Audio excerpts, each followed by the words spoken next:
I now yield 5 minutes to the ranking member for questions. Thank you very much, Mr. Chairman. Dr. Dallas, let's just the biodefense preparedness and then the defense management. How is that best coordinated on a local or state level? The best thing for them to respond, and first, we've made a lot of progress. Exercises help a great deal. The one gap, I'd like to go back to gaps, how do we improve further? It's getting the physicians to come. It's hard to get them. They're busy. To get them involved in the exercises is a key factor for us. I think the key to that is through the CEOs of the hospitals. They can tell them what to do, and if they did, that would help a great deal. Like I said before, the infrastructure support, I didn't even mention it, but these things that make everything worse, the cyber vulnerability of the healthcare system is stunning. Just there in our local vicinity there in your district, there have been a bunch of ransomware attacks that have taken down these healthcare institutions for millions of dollars. And all of this robs the infrastructure. So I would say bolstering the public health infrastructure is the answer to this. And so that when it occurs, and I believe, and I agree with my colleagues here that this is coming, when you say something's, we were talking about it before, when you say something's a low likelihood event, that just, it's not a straight line that we're talking about. It's low likelihood, and then all of a sudden you're logarithmic. And, right. And you're shooting up. Yeah, when it happens, you got to be prepared at that point. You got to be ready. And you mentioned the healthcare coalitions. I'm curious about that, and in reference to what you're talking about now with the exercises. I'm assuming that means not just the hospitals and doctors, but the entire healthcare coalition that you're talking about, which would include law enforcement and a host of others involved. Is that? That's right, like volunteer groups. And how to mobilize people. They can't show up at the time and help. We have to have trained people. Medical Reserve Corps units.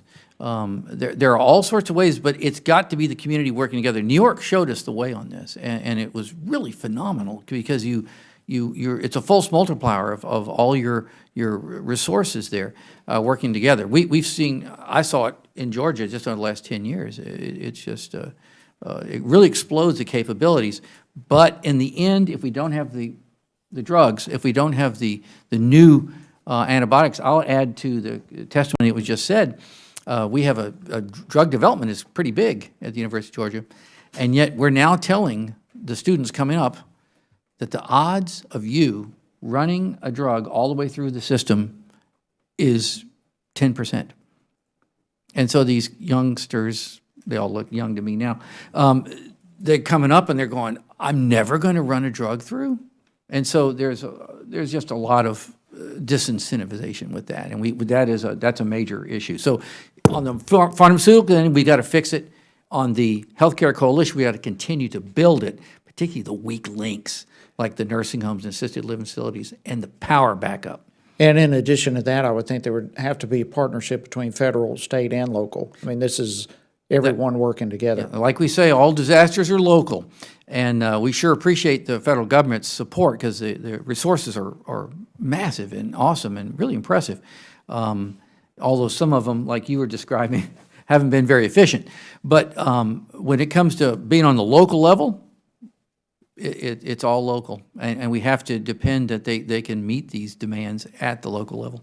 All right, Mr. Curry, let me ask you real quickly. I'm sure all of you are aware that DHS has determined that fentanyl poses a significant material threat to our security. Do you agree with that assessment, by the way?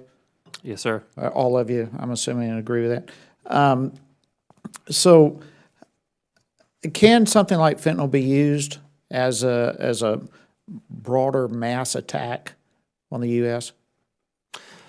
Sir, I think I'm not sure I'd be comfortable answering that in a public setting. We're not actually doing any work on that specifically, but the issue of fentanyl as a drug and some of the drug concerns versus its use as a weapon of mass destruction, those are kind of two separate issues, and the latter gets into classified information pretty quickly. Okay, totally respect that. My last question for now, Dr. George, you mentioned the blueprint with 33 recommendations. Who has received those 30 recommendations, and ultimately, who's responsible to implement them? So we had distributed the report throughout Congress. We issued it in 2015, though, so it's been a while. We wrote recommendations for various federal entities, for the administration, meaning the White House specifically, and for Congress to execute. So it depends on the recommendation. But, you know, sir, it depends on what the topic is, too. I don't think we should be leaving it to just one entity all by themselves. If the White House isn't going to pick up on something, Congress certainly should. If Congress isn't going to pick up on something, then the rest of the federal government can. You know, it's one of the beautiful things about our government. So that would be my. As one of the messy things about our government, like you said, Mr. Kerr, we've got like 12 different overlapping, nobody knows who's in charge, and it seems like this is something that needs to be addressed. Thank you, Mr. Chairman. I yield back. Okay, let me stay with you, Dr. George.